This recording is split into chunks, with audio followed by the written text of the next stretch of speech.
So ఈ సినిమాలో villain character చాలా డిఫరెంట్ విలనిజం అని చెప్పుకోవచ్చు అనమాట సీరియస్లీ. సో వాళ్ళన్నకి విలన్కి గొడవైనప్పుడు వాళ్ళ అన్నను చంపడానికి అల్లు అర్జున్ వాళ్ళ అన్నను చంపడానికి శ్యామ్ గారు చేశారు, వాళ్ళ బ్రదర్ క్యారెక్టర్ కదా. సో వాళ్ళ అన్నను చంపడానికి ట్రై చేసినప్పుడు అనుకోకుండా అన్ఎక్స్పెక్టెడ్లీ అందులో అల్లు అర్జున్ ఉండడం, అవును.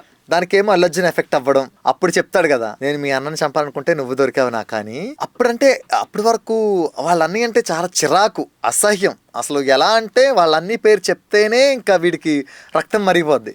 అలాంటిది కాస్త ఒక్కసారిగా వాళ్ళ అన్నయ్య మీదకి ప్రేమ, అంటే వాళ్ళ అన్నయ్య మీద ప్రేమ చూపించే వాళ్ళ అన్నయ్య ఊహించుకుంటాడు, అదే యాక్సిడెంట్ లో మా అన్నయ్య ఉంటే లోయలో పడిపోతే పరిస్థితి ఏంటి, మా అన్నయ్య అని ఫీల్ అవుతుంది చూడు. ఆ ఫీల్ ఉంటది, అసలు మామూలుగా చూపించలేదు. అంటే అప్పటి వరకు ఒకరి మీద ఒకరు కోపం చూపించుకునే సిచ్యువేషన్సే, అంటే లోపల ప్రేమ ఉన్నా కానీ ఏదో ఒక సిచ్యువేషన్ లో బయటపడుతుంది. ప్రేమ ఉన్నా కానీ అది చూపించే సిచ్యువేషన్ ఎప్పుడు రాదు, ఈ సీన్ లో వస్తుంది అనమాట. అప్పుడు ఇంకా మనకి అది ఒక ఇంటర్వెల్ బ్యాంగ్. ఆ సీన్ ఆగుతాడు సిద్ధు ఆ రాడ్ ని, అంటే అప్పటి వరకు వాడనుకొని రియాక్ట్ అయిన ఒక్కలా రియాక్ట్ అవుతాడు.